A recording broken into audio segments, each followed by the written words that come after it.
주거 대책은 가장 중요한 당면 민생 과제입니다. 저는 희망, 안심, 책임의 3원칙을 제시한 바 있습니다.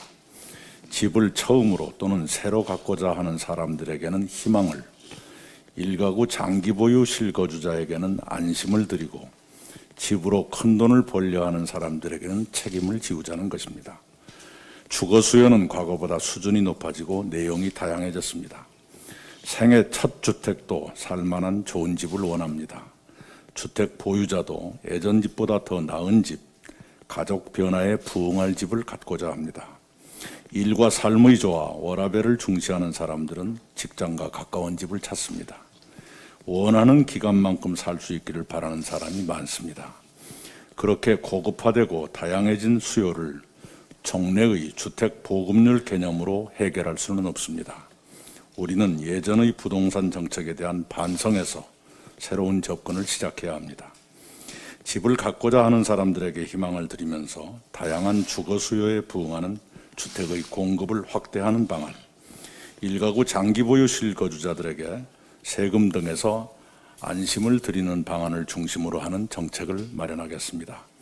그런 정책을 민간 전문가들과 함께 준비하는 미래주거 추진단을 구성하고 그 단장에 진선미 국토교통위원장을 모시기로 했습니다.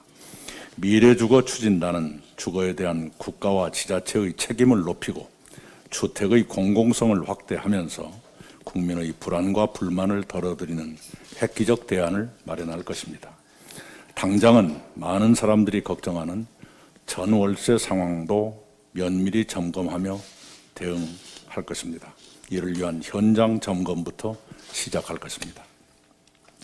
추석 연휴에 저는 코로나 진단키트 생산업체를 방문한 바 있습니다. 어제 저는 임상 1상을 마친 상태에서 코로나 치료제를 생산하면서 2상을 끝내고 조건부 사용 승인을 신청하겠다는 기업을 찾았습니다. 이번 주 안에 치료제 제조기업 한 군데를 더 가겠습니다.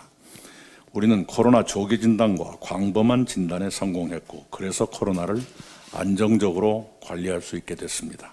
이제 우리는 코로나 조기 치료와 광범한 치료를 준비하고 있습니다. 확실한 치료제를 대량 생산한다면 우리는 세계 최초의 코로나 청정국이 될 수도 있습니다. 그 준비를 격려하고 지원해야겠습니다. 아직 우리는 재난 대응의 단계에 있습니다. 그러나 우리는 재난 회복과 재난 이후도 준비해야 합니다. 재난 회복의 준비는 민생 회복, 고용 회복, 교육 회복, 산업 회복 등 여러 분야에 걸쳐 진행해야 합니다. 재난 이후의 준비도 여러 분야에서 이루어져야 합니다. 우리가 포스트 코로나 준비라고 부르는 것이 그것입니다. 그 중심은 한국판 뉴딜입니다. 저는 한국판 뉴딜에 더해 바이오 헬스 산업을 오래전부터 주목해 왔습니다. 우리 기업들이 이미 성장하기 시작했고 코로나 위기에서 국제적 신뢰를 획득했으며 미국과 중국의 사정도 우리에게 약간의 여유를 주고 있기 때문입니다. 이렇게 좋은 기회를 살리지 못하면 우리는 후회할 것입니다. 이 기회를 살려 바이오 헬스 산업을 육성하면 그것이 우리 경제의 미래에 크게 기여할 것이라고 저는 판단합니다. 그래서 우리 당의 국난 극복 K 뉴딜 위원회에 바이오 헬스 본부를 신설하기로 했습니다. 본부장에는 윤호덕 국회 기획재정위원장을 모시겠습니다. 이 본부는 바이오 헬스 산업의 육성과 발전을 체계적으로 지원하는 역할을 수행할 것입니다.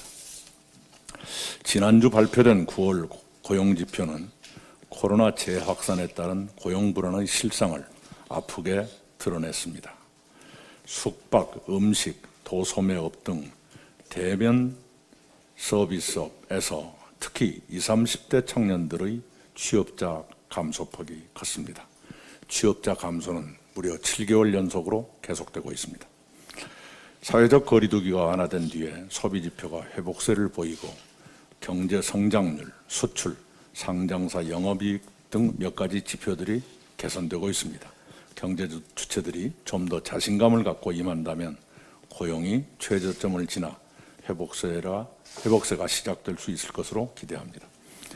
우리는 사회적 거리두기 완화 효과가 일자리 회복으로까지 이어지도록 내수 부양 등의 총력을 기울여야겠습니다. 올해 예산의 철저한 집행과 3, 4차 추경의 완전 집행이 필요합니다. 우리 당은 정부와 함께 이 예산의 철저한 집행을 점검하고 독려해 주시기 바랍니다. 그리고 조금 전에 말씀드린 코로나 조기 종식은 고용 회복을 위해서도 절실하다는 것을 다시 실감합니다. 라임 사태의 핵심 인물이 옥중서신을 통해 검찰이 검사 비위와 야당 정치인 로비 의혹을 알고도 제대로 수사하지 않았다고 폭로했습니다. 이제라도 철저한 수사가 이루어져야 합니다. 이와 병행해서 우리는 공수처 설치와 가동을 서두르겠습니다.